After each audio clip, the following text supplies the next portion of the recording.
Who have I played who would say something so terrible?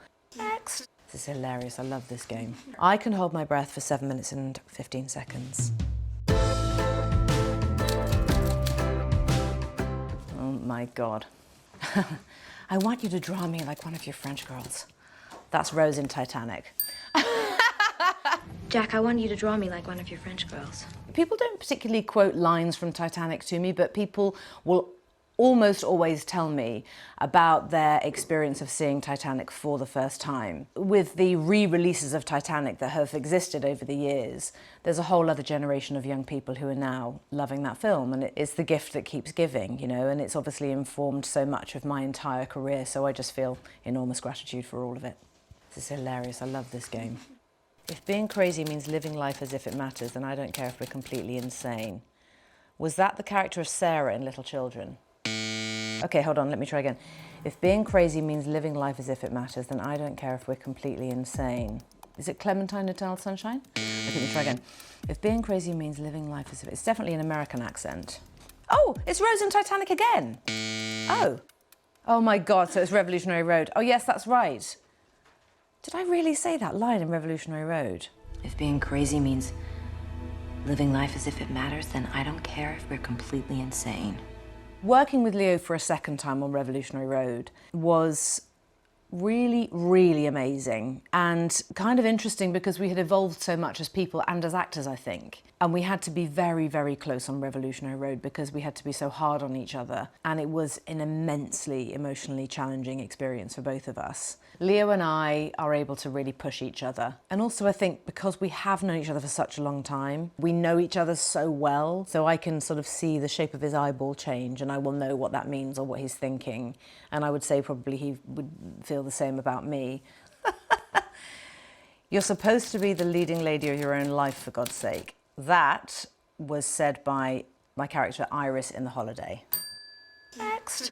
You're supposed to be the leading lady of your own life, for God's sake. The character of Iris who I play in The Holiday, I think the thing that made her so winning was that there are elements of her that everyone could relate to. That girl wanting to be loved, that sort of old-fashioned idea of romance and wanting to be swept off her feet by somebody. And so I certainly related to all of those sides of that character, yeah. Okay, let's go. I'm making you some fettuccine. Christmas fettuccine. I can't honestly say I've ever even considered making Christmas fettuccine because what would you really put in it to make it Christmassy? I don't know. I mean, because I'm English and we have turkey at Christmas time, whereas obviously Americans have turkey at Thanksgiving. What would you put in a Christmas fettuccine? Maybe that's something for this year. Maybe I'll try that. Next one. Okay. I'm just a fucked up girl who's looking for my own peace of mind. Not perfect. That's Clementine from Eternal Sunshine. And that line is quoted to me all the time. I'm just a fucked up girl who's looking for my own peace of mind. I'm not perfect. I actually saw someone on a subway who had it tattooed on the outside of their forearm.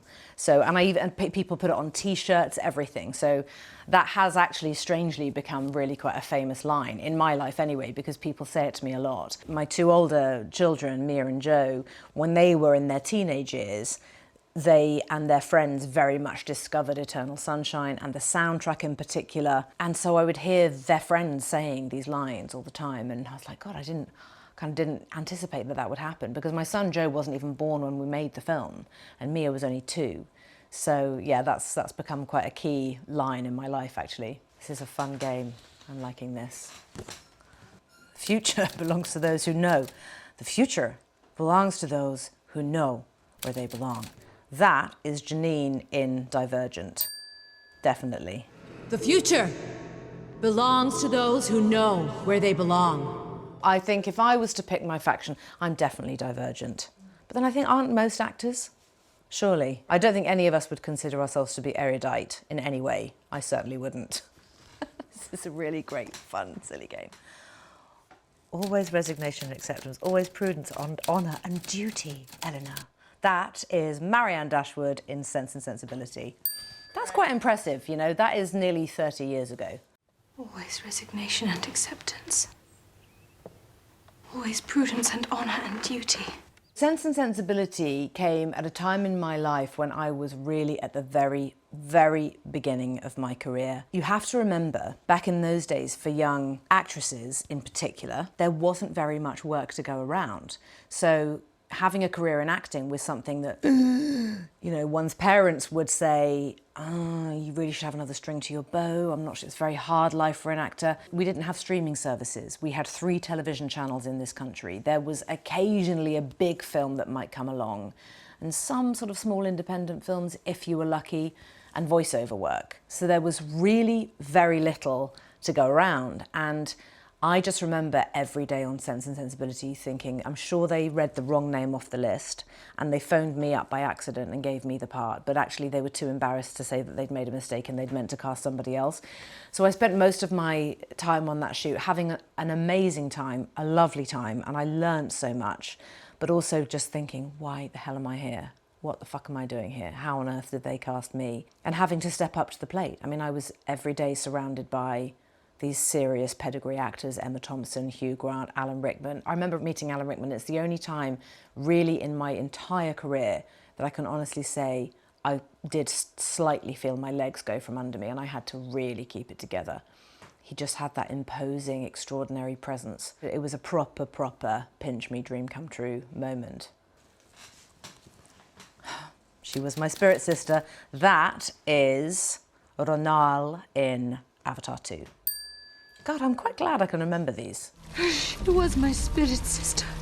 I was a huge fan of the first movie. It really took my breath away. Just not only the technology, but the performances, Zoe and Sam. And I thought the underlying themes connected to climate change and the destruction that man is having on the natural world, I found that to be incredibly powerful in the first film. And so when Jim approached me and asked me to be in the second one, I was just thrilled. I mean, I just didn't think twice. I've always been very comfortable in water, love being in water, on the water, underwater. I can hold my breath for 7 minutes and 15 seconds.